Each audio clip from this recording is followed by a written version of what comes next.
கிறிஸ்துவுக்கு அன்பானவர்களே, ஆண்டுடைய நல்ல பெயரிலே உங்களை வாழ்த்தி ஆசிர்வதிக்கிறேன்.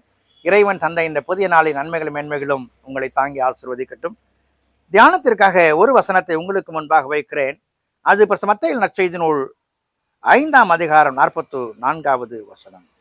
நான் உங்களுக்கு சொல்லுகிறேன், உங்கள் சத்துருக்களை சிநேகியுங்கள், உங்களை சபிக்கிறவர்களை ஆசிர்வதியுங்கள், உங்களை பகைக்கிறவர்களுக்கு நன்மை செய்யுங்கள், உங்களை நிந்திக்கிறவர்களுக்காகவும் உங்களை துன்பப்படுத்துவதற்காகவும் ஜெபம் பண்ணுங்கள்.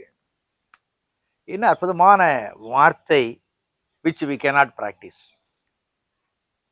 The word is wonderful, but we cannot practice. ஏன்? We are human being. அநேக நேரங்களிலே மனுமக்கள் ஆகிய நாம் நம்முடைய வாழ்க்கையிலே சத்துருவை சிநேகி என்று சொன்னால், அதான் எங்களுக்கு வந்ததுக்கு காரணமே எங்களிடத்துல அன்பு இல்லாது தானே என்கிற வார்த்தை வந்துவிடும். சபிக்கிறவர்களை ஆசீர்வதிங்கள், அது எப்படியா முடியும்? அவன் பேசின பேச்சு கொஞ்சமா நஞ்சமா? அவன் என்ன மட்டுமா பேசினா? என்னுடைய முற்பிதாக்களையும் அல்லவா இழுத்தான், எப்படி என்னை சபித்தவனை நான் பண்ண முடியும்? உங்களை பகைக்கிறவர்களுக்கு நன்மை செய்யுங்கள், இது ஈஸியா? அரையடி ஒரு அடி நிலத்துக்காக ஏற்படுகிற சண்டைகளை நாங்கள் எங்கே எப்படி சரி செய்வோம்? பாருங்கள், உங்களை நிந்திக்கிறவர்களுக்காகவும் உங்களை துன்பப்படுத்துவதற்காகவும் ஜெபம் பண்ணுங்கள். இதெல்லாம் இறை வார்த்தை, இறைவன் சொன்ன வார்த்தை. மனுஷீகத்துல நாம் யோசிப்போம் என்று சொன்னால் ரொம்ப கஷ்டம். We have to recognize the difficulties of love the enemies. மிகவும் கடினம் எதிரிகளை நேசிப்பது என்பது. ஆனால் இது சுலபமாகிறது எங்கே என்று சொன்னால், நான் அக்கிரமத்திலே நடக்கும் பொழுது, பாவத்திலே உழண்டு கொண்டிருக்கும் பொழுது, இறைவனை அறியாதவனாக என் வாழ்க்கையை மண்மேடாக மாற்றின பொழுது, எனக்காக பரிதவித்த ஆண்டவர் படைப்பாளருக்கு விரோதமாக நான் செய்த பாவங்களை நினைவு கூர்ந்து என்னை மன்னித்து அவர் தம்பட்சமாக ஏற்றுக்கொண்டதை நினைப்பேன் என்று சொன்னால், சத்துருக்களை சிநேகிக்க முடியும், நிந்திக்கிறவர்களுக்கு நன்மை செய்ய முடியும், சபிக்கிறவர்களை ஆசீர்வதிக்க முடியும். என் ஆண்டவர் ஆசீர்வதிப்பதற்காக என்னை வைத்திருக்கிறார் என்பதை புரிந்து கொண்ட வாழ்க்கை என் வாழ்க்கையின் பன்மடங்கு ஆசீர்வாதங்களை கொண்டு வருகிறதாய் காணப்படும். ஆண்டவர் எதை போதித்தாரோ அதை செய்து காண்பித்திருக்கிறார்.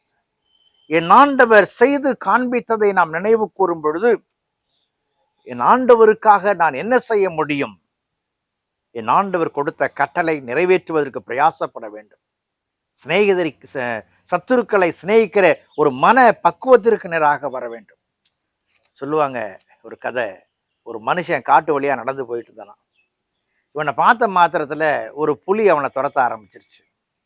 புலி துரத்தி கொண்டு வரும் பொழுது இவன் பயந்து வேகமாக ஓடி ஒரு மரத்தின் மேலே ஏறிக்கொண்டான்.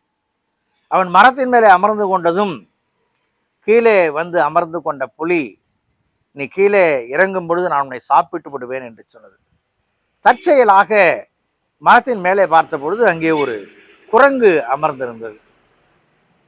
அப்பொழுது இந்த புலி குரங்கை பார்த்து சொன்னது, இந்த மனிதனை தள்ளிவிடு, நான் உன்னை ஒன்றும் செய்ய மாட்டேன், என் வாழ்நாள் முழுவதும் உனக்கு பாதுகாப்பாக இருப்பேன் என்று சொன்னது. அப்பொழுது இந்த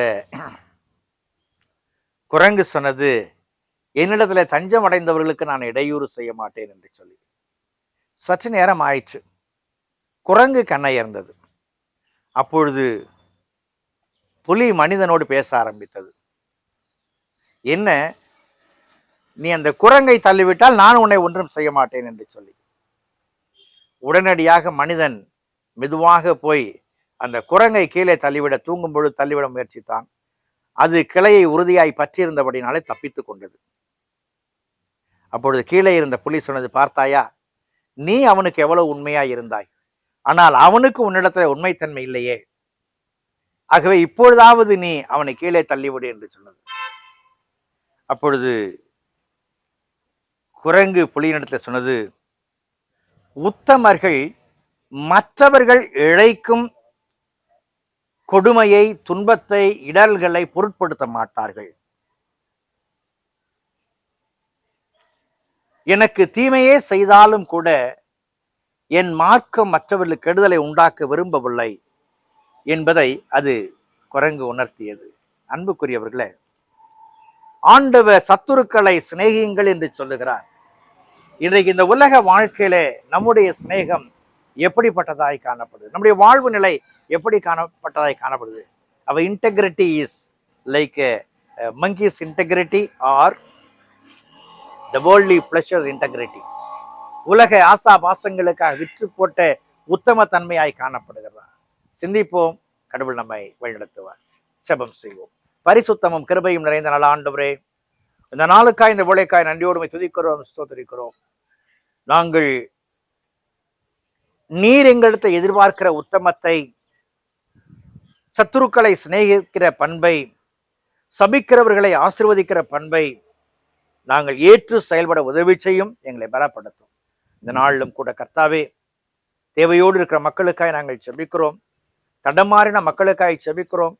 என் ஆண்டவர் என்னை தொட வேண்டும் என்று விசுவாசிக்கிற மக்களுக்காய் செபிக்கிறோம். தேவனுடைய வல்ல கரம் அவர்களை தொட்டு ஆசீர்வதிக்கட்டும். கிறிஸ்து இயேசுவின் ஜெபிக்கிறோம். ஜெபங்கள் பிதாவே, ஆமென்.